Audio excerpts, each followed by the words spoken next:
NP सुशील का जय सिया राम। दोस्तों, यदि आप इस वीडियो को देख रहे हैं तो निश्चित ही आप ईश्वर में आस्था और विश्वास रखते हैं। यदि ये बातें सत्य हैं तो आप निश्चित ही आध्यात्म की गहराई में डुबकी लगाना चाहते ही होंगे। आइए आपके ज्ञान में आज भी थोड़ी सी बढ़ोतरी हो जाए। दोस्तों, ये हम सब के लिए सौभाग्य की बात है कि गोस्वामी तुलसीदास जी की कृपा से हमें रामचरितमानस जैसी अनमोल उपहार मिला हुआ है। जो लोग रामचरितमानस को महज एक पुस्तक समझते हैं, उन्होंने कभी इस महान ग्रंथ के किसी भी चौपाई, दोहे या छंदों के अर्थ को सुनने के लिए समय ही नहीं निकाला होगा।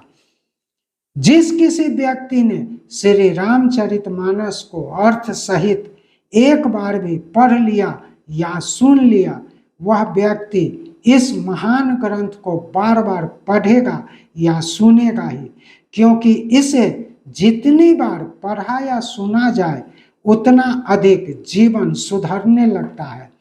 जिसने भी इसे पढ़ा या सुन ही लिया, वह भव सागर को पार कर लिया।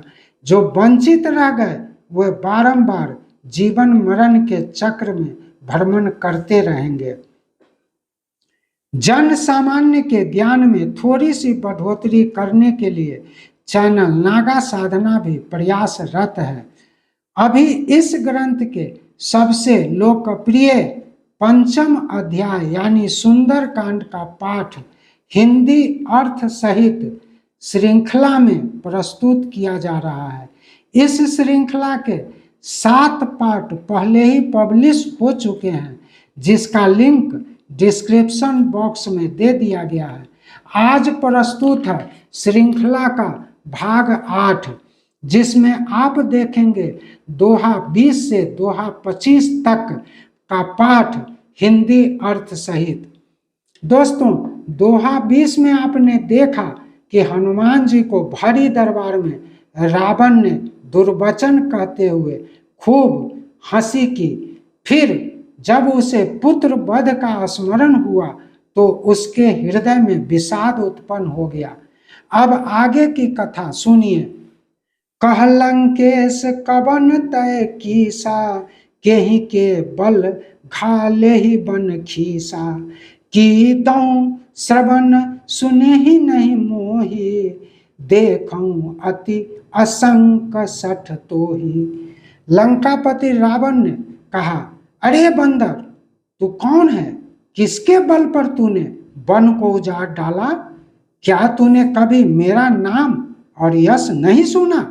रे सठ, मैं तो तुमको अत्यंत कमजोर देख रहा हूं। मारे निशिचर केहि अपराधा, कहूँ सठ तो ही न प्राण कई बाधा। सुनु रावण ब्रह्मांड निकाया, पाई जासु बल बिरचति माया। रे मूर्ख, तूने किस अपराध से राक्षसों का वध किया? बता, क्या तुझे अपनी प्राण जाने का जरा भी भय नहीं है? तब हनुमान जी ने कहा, हे रावण सुन, जिनका बल पाकर माया संपूर्ण ब्रह्मांड की रचना करती है, जाकै बल बिरंचि हरि ईसा, पालत सृजत हरत दस शीसा, जाबल शीस धरत सहसानन, अंडकोश समेत गिरि कानन। हे दशीष, जिनके बल से ब्रह्मा, विष्णु और महेश क्रमशः सृष्टि का सृजन, पालन और संहार करते हैं, जिनके बल से सहस्त्रमुख फनों वाले शेषनाग जी पर्वत और वन सहित समस्त ब्रह्मांड को अपने सिर पर धारण करते हैं, धरई जो विविध देह सुर त्राता, तुमसे सठन सिखावनु दाता, हर को दंड कठिन जेहि भंजा, तेहि समेत निरिप दल मद गंजा। जो देवताओं साधु संतों, सज्जनों और धर्म की रक्षा के लिए बार बार अवतरित होते हैं और जो तुम्हारे जैसे अहंकारियों, अधर्मियों, पापियों एवं मूर्खों को शिक्षा देते हैं, जिन्होंने शिव जी के कठोर धनुष को तोड़ डाला और उसी के साथ समूचे ब्रह्मांड के राजाओं के समूह का गर्भ चूर कर डाला। खरदूषण त्रिशिरा अरुबाली, बधे सकल अतुलित बलशाली। जिन्होंने खर, दूषण, त्रिशिरा और बाली का सहजता से वध कर डाला, जो सब के सब अतुलित बलशाली थे। दोहा 21। जाके बल लवलेश ते, जीते हूँ चराचर झारी, तासु दूत मैं जाकरी, हरियान हूँ प्रिय नारी। जिनके लेस मात्र बल से तुमने समस्त चराचर जगत को जीत लिया और जिनकी प्रिय पत्नी को तुम छल से हर लाए हो, मैं उन्हीं का दूत हूँ। जानूं मैं तुम्हारी प्रभुताई, सहस बाहु सन परि लड़ाई, समर बाली सन करि जसु पावा, सुनि कपि बचन बिहसी बिहरावा। मैं तुम्हारी प्रभुताई को खूब निकट से जानता हूँ। सहस्त्र बाहों से तुम्हारी लड़ाई हुई थी और बाली से युद्ध करके तुमने यश प्राप्त किया था। हनुमान जी के मार्मिक वचन सुनकर रावण ने हंसकर बात टाल दी। खायऊ फल प्रभु लागे भूखा, कपि स्वभावते तोरेऊ रूखा। सबके देह परम प्रिय स्वामी, मारही मोहि कुमारग गामी। हनुमान जी ने रावण से कहा, मुझे भूख लगी थी इसलिए मैंने फल खाए और कपि स्वभाव के कारण वृक्ष तोड़े। हे निशाचरों के स्वामी, शरीर सबको प्यारा होता है, लेकिन कुमार्ग पर चलने वाले दुष्ट राक्षस मुझे मारना शुरू कर दिए। जिन मोहि मारा ते मैं मारे, ते ही पर बांधेहु तनय तुम्हारे। मोहि न कछु बांधे कई लाजा, किन्न चाहूं निज प्रभु कर काजा।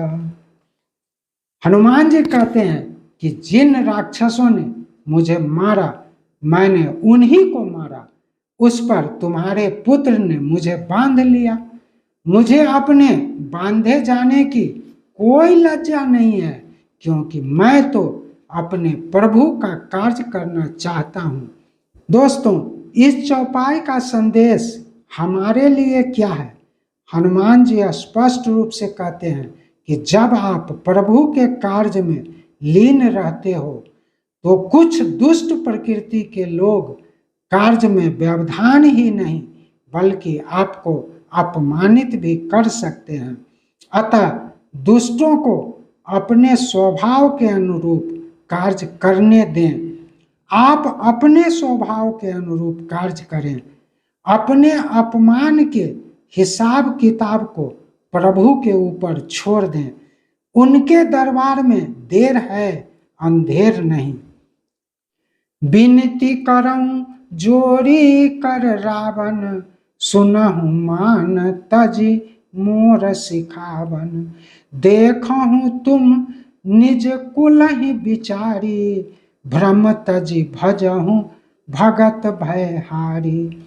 हे रावण, मैं हाथ जोड़कर तुमसे विनती करता हूँ, तुम अभिमान को छोड़कर मेरी सीख सुनो।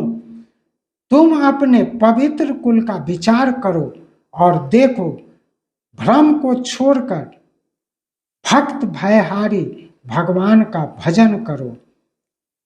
जाकै डर अति काल डेराई, जो सुर असुर चराचर खाई। तासो बैरु कबहू नहीं कीजय, मोरे कहें जानकी दीजय। हे रावण सुन, जिनके डर से यमराज भी डरता है और जो काल समस्त देवताओं, राक्षसों और चराचर जगत को खा जाता है, ऐसे भगवान श्री राम से कोई दुश्मनी नहीं करता। तुम मेरे कहने पर ही जानकी जी को सौंप दो। दोहा 22। प्रणत पाल रघुनायक, करुणा सिंधु खरारी, गए शरण प्रभु राखी हैं, तव अपराध विसारी। हे रावण सुन, प्रभु श्री राम शरणागत की रक्षा करने वाले हैं, वे दया के सागर हैं। यदि तुम भी, जिसने बहुत बड़ा अपराध किया है, तुम्हारी गलती माफ करके तुम्हें अपना लेंगे। रामचरण पंकज उर धरहूं, लंका अचल राज तुम करहूं। ऋषि पुलस्ति जसु विमल मयंका, तेहि शशि महु जनि होहु कलंका। हे रावण, तुम श्री राम के चरण कमलों को हृदय में धारण करो और लंका का अचल राज करो। ऋषि पुलस्त जी का यश निर्मल चंद्रमा के समान है, तुम उस चंद्रमा में कलंक लगा रहे हो। राम नाम बिनु गिरा न सोहा, देखूं विचारी त्याग मद मोहा। बसनहीन नहीं सोह सुरारी, सब भूषण भूषित बर नारी। हे रावण सुन, जिस प्रकार एक सुंदर स्त्री, भले ही उसने बहुमूल्य आभूषण धारण किए हों, यदि उसने वस्त्र नहीं पहने हैं तो वह शोभा नहीं देती, ठीक उसी प्रकार मनुष्य कितना भी ज्ञानवान, धनवान या मधुर भाषी क्यों न हो, राम नाम के बिना शोभाहीन ही है। इसलिए मद और मोह को त्याग कर विचार करके देखो। राम विमुख संपत्ति प्रभुताई, जाई रही पाई बिनु पाई। सजल मूल जिन सरितन नाही, बरस गए पुनि तब ही सुखाही।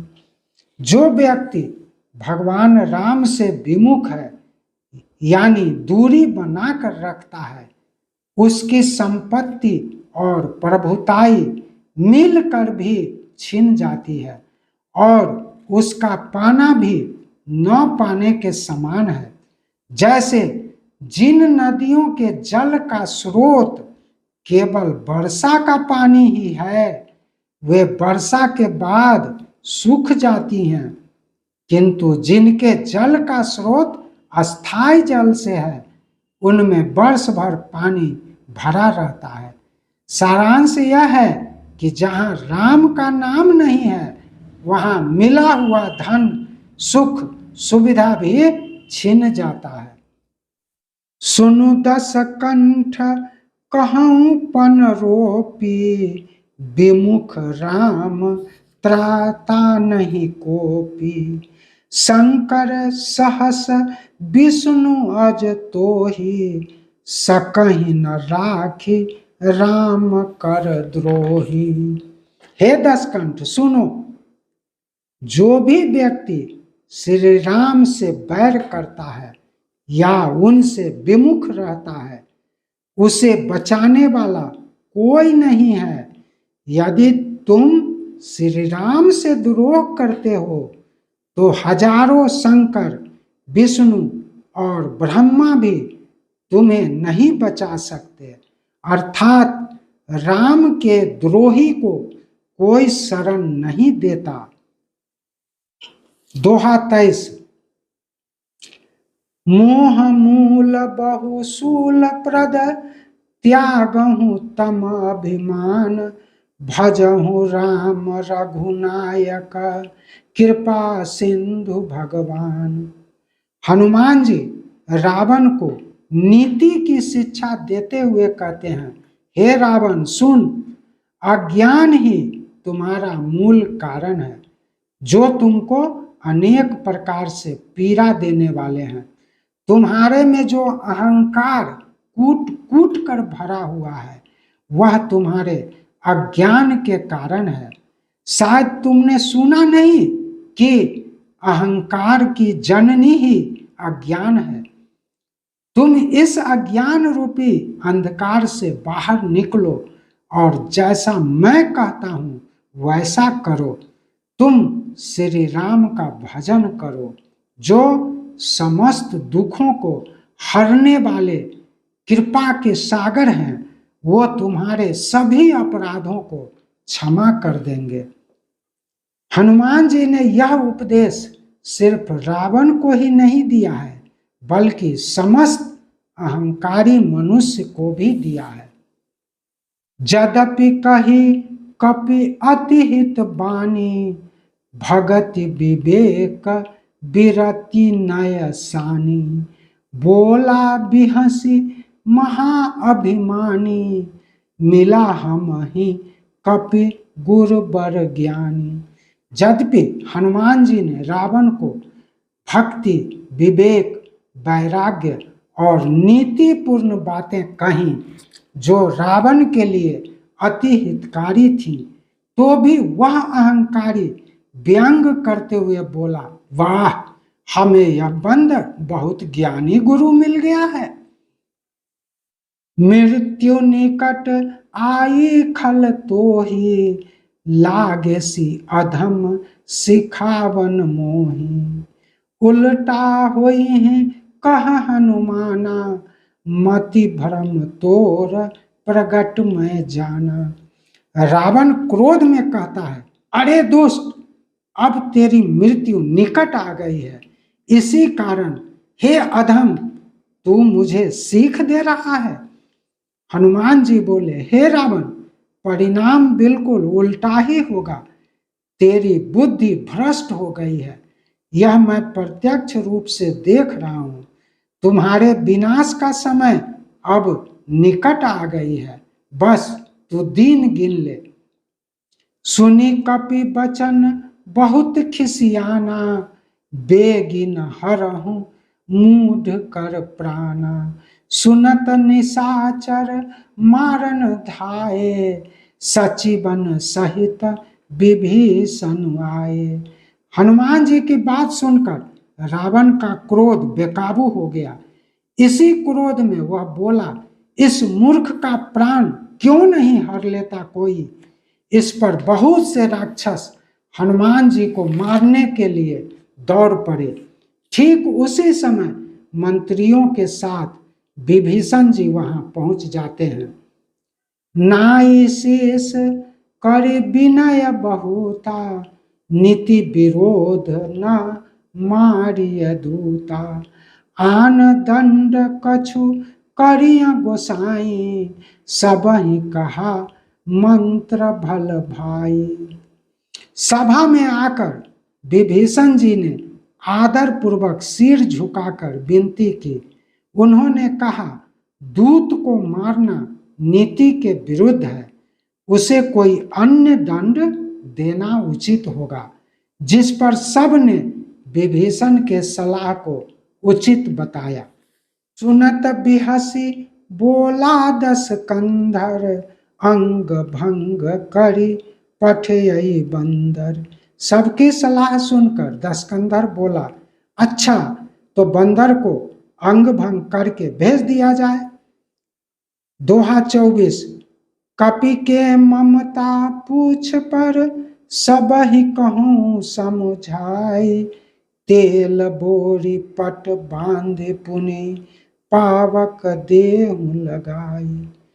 रावण के दरबारियों ने सलाह देते हुए कहा कि बंदर को अपनी पूंछ बड़ी प्यारी होती है, इसलिए इसके पूंछ में कपड़े बांधकर तेल में डुबोकर आग लगा देनी चाहिए।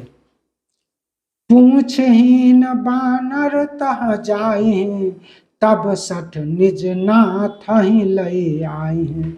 जिन कह किन्हीं सी बहुत पराई, देखूं मैं तिन कह प्रभुताई। जब बिना पूछ का यह बंदर अपने स्वामी के पास जाएगा, तब यह मूर्ख अपने मालिक को साथ लाएगा, जिनकी इसने बहुत बड़ाई की है। मैं जरा उनकी प्रभुता तो देखूं। बचन सुनत कपि मन मुस्काना, भय सहाय सारद मैं जाना। जातु धान सुनी रावण बचना, लागय रचय मूढ़ सोई रचना। रावण के इस मूर्खतापूर्ण आदेश को सुनते ही हनुमान जी को पूर्ण विश्वास हो गया कि यह राक्षस सिर्फ अहंकारी ही नहीं, महामूर्ख भी है। यह सोचकर हनुमान जी मन ही मन मुस्कुराए। उन्होंने सोचा कि रावण की बुद्धि भ्रष्ट करने में माता सरस्वती सहायक हुई हैं।